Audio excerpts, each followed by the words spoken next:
आज हम जियोग्राफी के एक कॉन्सेप्ट को करेंगे। जियोग्राफी में हमने उत्तराखंड को पढ़ाया था। तो उत्तराखंड में आप देखिएगा, आपके चैनल पर दिया हुआ है 2 पार्टों में, और इस पार्ट में गंगा नदी का डिटेल मैं दूंगा कि उत्तराखंड में गंगा नदी का फ्लो कैसे हुआ है। तो डियर आप सभी भाई बहन को आपके अपने YouTube चैनल आरके एजुकेशन में आपका स्वागत है, और मैं हूं आप आरके यादव। डियर जैसा कि आप परिचित भी होंगे, काफी लोग भी जानते होंगे, पहचानते होंगे। तो डियर आगे बढ़ते हैं। गंगा नदी के संदर्भ में मैं थोड़ा बात करूंगा। डियर देखें आप, गंगा नदी, डियर गंगा रिवर भारत की सबसे बड़ी नदी, भारत की सबसे बड़ी नदी कौन सी नदी है डियर? भारत की सबसे बड़ी नदी गंगा नदी। भारत की सबसे बड़ी नदी कौन सी है? गंगा नदी। इसकी लंबाई कितना है डियर? इसकी लंबाई आप सभी लोग जानते हैं डियर, इसकी लंबाई 2525 kilometre. This is the length of Ganga river, 2525 kilometre dear. और गंगा नदी के संदर्भ में 1-2 फैक्ट मैं आपसे बात करूंगा आज डियर। और अभी आपका इस नदी पर पूरा डिटेल, तो नदियों का एक चैप्टर मैं ज्योग्राफी में करूंगा, उसमें आपको बहुत सारा कॉन्सेप्ट क्लियर करूंगा। लेकिन डियर आप मेनली समझिएगा इसको थोड़ा सा। गंगा नदी डियर वैसे उत्तराखंड जो हमारा यूपी से अलग हुआ राज्य उत्तराखंड है, वहां पर एक गंगोत्री हिमनद, वहीं से भागीरथी नदी का उद्गम होता है।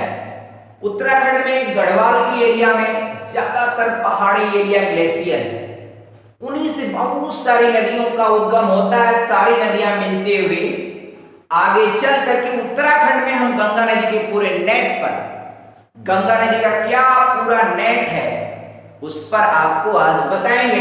ध्यान दीजिएगा।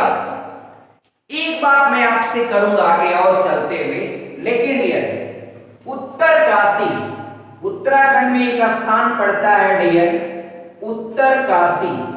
उत्तरकाशी आई होप दैट आप देखे होंगे, आप घूमे होंगे, नहीं घूमे होंगे तो जाइएगा जरूर घूमने। बहुत सुंदर स्थान है डियर उत्तरकाशी। वहां पर डियर ग्लेशियर, ग्लेशियर होता क्या है? सिंपल बर्फ के पहाड़ों को ग्लेशियर कहा जाता है। किसके पहाड़ों को? बर्फ के पहाड़ों को ग्लेशियर कहा जाता है। बर्फ के पहाड़ जो होते हैं वे ग्लेशियर कहलाते हैं। और डियर सुनिए ध्यान से, यहां पर डियर गंगोत्री हिमनद से एक नदी निकलती है जिसका नाम है भागीरथी नदी। भागीरथी कौन सी नदी डियर? भागीरथी नदी। एक चीज मैं बताऊं डियर, टिहरी जो बांध है ना, वह किस नदी पर है? भागीरथी नदी पर है। और उत्तराखंड में मुख्य रूप से गंगा को, भागीरथी नदी को ही आपका गंगा नदी लोग मानते हैं डियर, मुख्य रूप से। और डियर एक यहां पर दो नदियां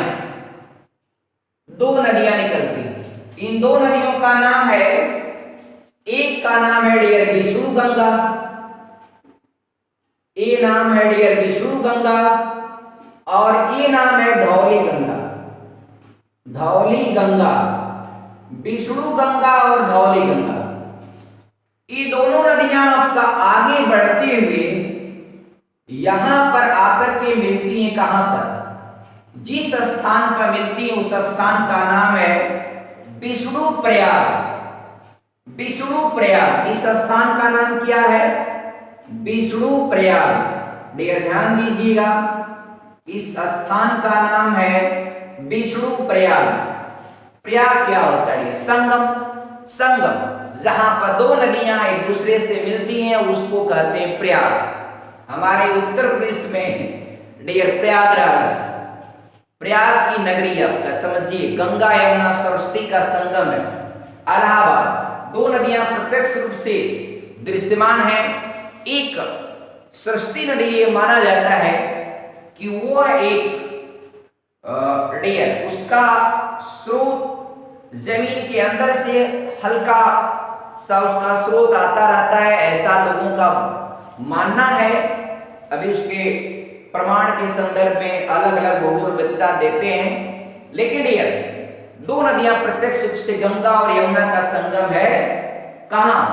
इलाहाबाद, यानी इसको अब आप हम लोग प्रयागराज के नाम से जानते हैं। जो डियर आगे बढ़ते हैं, विष्णु गंगा से जब थोड़ा आगे बढ़ेंगे, आप डियर एक बात और जानिएगा, जब दो नदियां दोनों नदियां समान गहराई की होती हैं, जब दो नदियां दोनों की गहराई समान हो, प्रवाह लगभग समान हो, और जब दोनों नदियां एक दूसरे से मिलती हैं, मिलने के बाद तीसरी जो दोनों नदियों के मिलने के बाद जो जल धारा आगे की ओर बढ़ती है, तो दोनों नदियां समान गहराई की, तो वहां से तीसरा नाम दे दिया जाता है।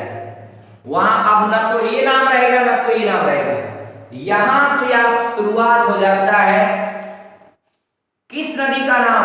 अलकनंदा नदी। कौन सी नदी? अलकनंदा। डियर याद रखिएगा, कौन सी नदी? अलकनंदा। डियर याद रहेगा आपको, आई होप दैट अलकनंदा नदी, अलकनंदा याद रहेगा ये। तो यहां से डियर अलकनंदा नदी मान लिया जाता है। यहां पर डियर इस साइड से एक नदी आती है डियर नंदाकिनी। जसोदा के नंदलाला एक सुना होगा बचपन में, तो नंदाकिनी नदी, नंदाकिनी अलग अलग डियर नामों से लोग रीड करते हैं। थोड़ा बहुत नामों में परिवर्तन अलग अलग लोगों के द्वारा अलग अलग नॉमिनेशन हो जाता, मगर नंदाकिनी नदी जहां पर अलकनंदा में मिलती है, तो अलकनंदा और नंदाकिनी के प्रयाग को नंद प्रयाग कहते हैं। क्या कहते हैं? नंद प्रयाग। क्या? नंद प्रयाग, नंद प्रयाग। ये हो गया। आगे बढ़ेगी अलकनंदा नदी, क्योंकि इसका पानी कम होता है, अलकनंदा नदी का ज्यादा होता है, इसलिए अभी अलकनंदा नदी ही रहेगी। और आगे बढ़ेंगे डियर, तो एक नदी पिंडार नदी, ये आपका पिंडार, पिंडार नदी आकर के जहां पर अलकनंदा में मिलती, पिंडार नदी जहां पर अलकनंदा में मिलती है, इसका नाम देते हैं डियर कर्णप्रयाग। क्या नाम देते हैं? कर्णप्रयाग डियर। क्या नाम देते हैं? कर्णप्रयाग। उपेंद्र साहनी डियर कमेंट कर रहे हैं, डियर कमेंट बॉक्स मेरे सामने दिख रहा है। सिलेक्शन जरूर लाऊंगा, जल्द लाऊंगा, हमें भी इंतजार है। आगे बढ़ता हूं। आप डियर देखिएगा, कर्णप्रयाग हो गया, और पिंडार नदी और अलकनंदा का जहां पर संगम होता है, जहां पर पिंडार नदी और अलकनंदा का संगम होता है, उसको कहते हैं कर्णप्रयाग। क्या कहते हैं? कर्णप्रयाग। आगे बढ़ेंगे, आगे बढ़ेंगे डियर, एक स्थान है रुद्रप्रयाग। अब आपसे पूछा जाए कि रुद्रप्रयाग में किस नदी का, किन नदियों का संगम है, तो यहां पर एक धाम है डियर, आपने सुना होगा केदारनाथ। और डियर केदारनाथ डियर एक धाम है, उत्तराखंड का प्रसिद्ध धाम है केदारनाथ। और डियर एक केदारनाथ फिल्म भी बनी थी, जिसमें हमारे युवा अभिनेता सुशांत सिंह राजपूत जिनके द्वारा उस फिल्म का अभिनय किया गया था। बहुत बढ़िया फिल्म थी। आज तो हम लोग के बीच में सुशांत सिंह राजपूत है नहीं, तो डियर आपका फिर भी हम लोग आपका उनकी फिल्मों को देख करके काफी उनकी यादें ताजी हो जाती हैं। डियर आगे बढ़ते हैं। केदारनाथ के पास से निकलती है मंदाकिनी नदी। ये आपका कौन सी नदी? मंदाकिनी नदी। कौन सी नदी? मंदाकिनी। मंदाकिनी नदी डियर ये आपका रुद्रप्रयाग में मिलती है। कहां मिलती है? रुद्रप्रयाग में मिलती है। रुद्रप्रयाग में ये मिलती मंदाकिनी नदी। एक नदी और जानिएगा, भीलांगना नदी। भीलांगना भागीरथी में मिल जाती है। कौन सी नदी? भीलांगना। भीलांगना नदी भागीरथी में मिलती है डियर, भागीरथी मिल जाती है। अब ये आपका भागीरथी नदी, ये छोटी नदी है डियर, भागीरथी नदी आगे बढ़ती है और ये रुद्रप्रयाग से आपका अलकनंदा नदी आगे बढ़ती है। और यहां पर जहां पर भागीरथी नदी और अलकनंदा का संगम होता है, ये स्थान डियर है आपका देवप्रयाग। क्या है डियर? देवप्रयाग। ये स्थान आपका देवप्रयाग। अगर पूछता है डियर देवप्रयाग किन दो नदियों का संगम है, तो बताइएगा भागीरथी नदी और अलकनंदा नदी। और ये विष्णु प्रयाग से लेकर और विष्णु प्रयाग, नंद प्रयाग, कर्ण प्रयाग, रुद्र प्रयाग और देव प्रयाग, ये देव प्रयाग तक ये पूरा जो है प्रवाह जो है अलकनंदा नदी का माना जाता है। और इसके बाद ये नदी आपका अब आगे बढ़ती है।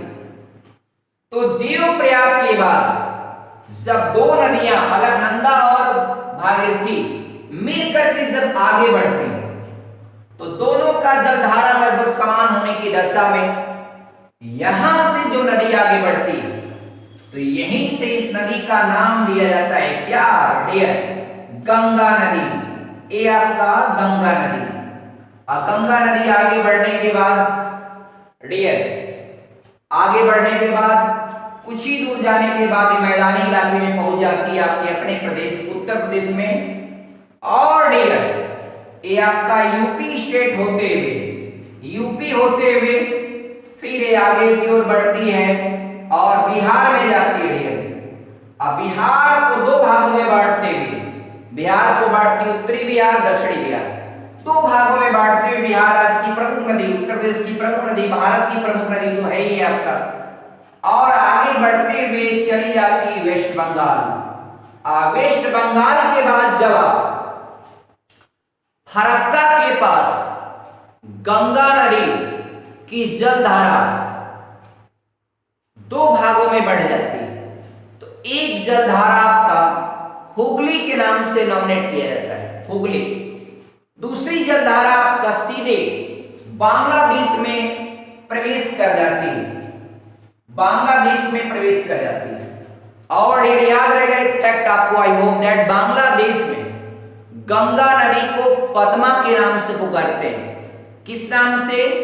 पद्मा के नाम से। पद्मा, पद्मा। गंगा नदी को बांग्लादेश में किस नाम से पुकारते हैं? पद्मा। और एक बात और बताऊंगा मैं आपको कि ब्रह्मपुत्र नदी डियर सांको या साइको, जो कैलाश मानसरोवर झील से तिब्बत के पठार से निकलने वाली नदी ब्रह्मपुत्र, वो आपका डियर पूर्वोत्तर राज्यों से होकर के जब भारत में प्रवेश करती है तो उसका नाम हो जाता है ब्रह्मपुत्र। और वही ब्रह्मपुत्र नदी जब असम के बाद बांग्लादेश में प्रवेश करती, बांग्लादेश में, तो उसका नाम हो जाता है जमुना। यमुना नहीं, जमुना। और जमुना और इधर से पद्मा दोनों बांग्लादेश में मिलते, और मिलने के बाद दोनों की संयुक्त जलधारा वो कहलाती मेघना। क्या नाम डियर? याद रखिएगा, कौन सा नाम? मेघना। मेघना डियर, मेघना नाम से जाना जाता है डियर, मेघना हो जाती है। और वह गंगा नदी, हमारी गंगा नदी दुनिया में आपका विश्व में सबसे बड़ा डेल्टा का निर्माण करती है डियर। डेल्टा का निर्माण करती है। वो डेल्टा का नाम क्या है डियर? सुंदरबन डेल्टा। सुंदरबन अभयारण्य भी है डियर, टाइगर रिजर्व है। और टाइगर रिजर्व की शुरुआत, टाइगर अभयारण्य, टाइगर रिजर्व की शुरुआत कब हुई थी? 1973 में, 1973 में टाइगर रिजर्व की शुरुआत कब हुई थी? 1973 में। और ये एक दो प्रश्न और याद कर लीजिए। क्या आपको पता है पर्यावरण संरक्षण अधिनियम, पर्यावरण संरक्षण अधिनियम, पर्यावरण संरक्षण अधिनियम किस घटना से प्रेरित होकर के बनाया गया? आपको पता है 1984 में भारत में भोपाल गैस त्रासदी, भोपाल गैस त्रासदी के नाम से जाना जाता है। भोपाल में यूनियन कार्बाइड फैक्ट्री में MIC gas, methyl isocyanate, MIC gas के टैंक में पानी के चले जाने से, क्रिया करने पर टैंक का तापमान बढ़ जाता है और टैंक का ऊपर का वाल्व खोलना पड़ता है और उसमें आपका बहुत ज्यादा मात्रा में हमारे देश की क्षति हुई, लोग मरे, काफी लोग आज भी आपका भोपाल गैस त्रासदी से पीड़ित हैं। एक घटना दिसंबर 1984 की है। उसी से प्रेरित होकर कभी पूछता है भोपाल गैस त्रासदी में किस गैस का रिसाव हुआ था? Methyl isocyanate. कौन सी gas? MIC gas, MIC, MIC, MIC gas का रिसाव हुआ था। किससे हुआ था? पानी के चले जाने से, H2O के चले जाने से। याद रहेगा डियर। तो डियर अब आपको तो उसी घटना से प्रेरित होकर के पर्यावरण संरक्षण अधिनियम बनाया गया। इसको एक और नाम देते हैं अम्ब्रेला लेजिस्लेशन, अम्ब्रेला लेजिस्लेशन। छाता देखिए ना डियर, छाता, छाता, अरे वही छाता डियर जो बरसात में हम लोग लगाते हैं, अब सीजन आ रहा है, खरीद लीजिए। तो डियर छाता विधान पूछता है, अगर पूछेगा छाता विधान किसे कहते हैं, किस कानून को कहा जाता है? आप बताइएगा। पर्यावरण संरक्षण अधिनियम को छाता विधान कहा जाता है। और तो पर्यावरण संरक्षण अधिनियम कब लागू हुआ हमारे भारत देश में, कब एक्टिवेट हुआ यह अधिनियम? तो याद रखिएगा डियर 1986, 1986 पर्यावरण संरक्षण अधिनियम, पर्यावरण संरक्षण अधिनियम 1986 में आया। तो डियर ये हमारी आपसे बात हुई उत्तराखंड में गंगा के नेट का, गंगा नदी का जाल, किन किन नदियों के पानी को लेकर के और भारत के इस मैदानी इलाके में आपका जाती है नदी। और यूपी और बिहार, ये भारत का डियर टोटल जो दोनों राज्य हैं वो गंगा और यमुना के मैदानी इलाकों पर बसी, उसके द्वारा बनाए गए मैदान पर बसा हुआ एक राज्य है आपका। कौन सा? यूपी और बिहार। यूपी खास, बिहार में तो यमुना नदी जाती नहीं। यमुना नदी तो आपका यमुनोत्री से निकल करके और आपका यूपी में प्रयागराज में गंगा नदी में मिल जाती है, लेकिन गंगा के द्वारा तैयार किए गए मैदानी इलाके में डियर। और एक शब्द जब कभी भी पूछेगा यूपी का एरिया कैसा डियर? यूपी का जो एरिया है ना वो दोआब क्षेत्र पर बचा है। दोआब क्या होता है? दोआब क्या होता है? क्या होता है डियर? और यूपी की जनसंख्या क्यों ज्यादा है, इसका कारण मैं बताऊंगा। यूपी जो है दोआब क्षेत्र पर बसा है, यानी दो नदियों के बीच की भूमि, दो नदियों, मान लीजिए ये दो नदी है, ये दो नदी है और दो नदियों के बीच का जो ये जमीन की एरिया है ना, ये कहलाता है दोआब। तो दोआब में उत्पादकता बहुत ज्यादा होती है, फर्टिलाइज, वो आपका फर्टाइल प्रोडक्टिविटी जो है, फसलों का उत्पादन ये आपका बहुत ज्यादा होता है। इसलिए यूपी में बसने वाले लोग आराम से खेती बाड़ी करके वैसे तो भारत हमारा देश कृषि प्रधान देश वैसे ही है, लेकिन डियर यूपी में खास तौर पर आसानी से लोग कृषि कार्य कर लेते हैं और अपने जीवन को यापन करने में सफल रहते हैं। और डियर पशुपालन में भी आपका यूपी का अच्छा रैंकिंग है। आई होप दैट नंबर 1 होगा पशुपालन में। और डियर खाद्यान्न उत्पादन में यूपी भारत का नंबर 1 राज्य डियर, याद रखिएगा। खाद्यान्न उत्पादन में, पर्टिकुलराइजेशन में तो अलग अलग होगा। गन्ने के उत्पादन में यूपी अपना नंबर 1 है डियर, यूपी नंबर 1। किसमें? For the production of sugar cane, गन्ने के उत्पादन में। और डियर आलू के उत्पादन में, आलू के उत्पादन में यूपी का पहला स्थान है डियर। भारत में, इंडिया में यूपी का पहला स्थान। तो डियर आज का वीडियो बस यहीं तक रहने देते हैं। वीडियो के अंत तक बने रहने के लिए आपको बहुत बहुत धन्यवाद। और यदि आप चैनल को सब्सक्राइब न किए हो तो अवश्य करें, ताकि नोटिफिकेशन आप तक जाए। और जाते जाते एक फैक्ट बताऊंगा डियर कि धरातल के तल से जो ऊपर जाते हैं तो प्रति 165 मीटर ऊपर जाने पर तापमान में 1 डिग्री सेंटीग्रेड की गिरावट आती है। कितना? 1 डिग्री सेंटीग्रेड तापमान कम हो जाता है डियर। क्षोभमंडल तक ही एक्टिविटी आपका लागू होती है। तो धरातल के, पृथ्वी के तल से ऊपर जाने पर तापमान प्रति 165 मीटर की ऊंचाई पर तापमान में 1 डिग्री सेंटीग्रेड की, एक फैक्ट मैं आपको बता रहा था डियर, ध्यान दीजिएगा। धरातल के तल से अगर आप 165 मीटर की ऊंचाई पर जाते तो डियर प्रति 165 मीटर पर तापमान में 1 डिग्री सेंटीग्रेड की गिरावट आती है। अगला 165 मीटर जाएंगे 2 डिग्री 3 डिग्री, ऐसे ऊपर जाने पर तापमान में कमी आती है। लेकिन कॉन्सेप्ट सिर्फ लागू होता है क्षोभमंडल पर। और ये धरातल पर जो कोई भी व्यक्ति है ना, हर समय उसके शरीर पर 112 किलोग्राम का वायुभार है।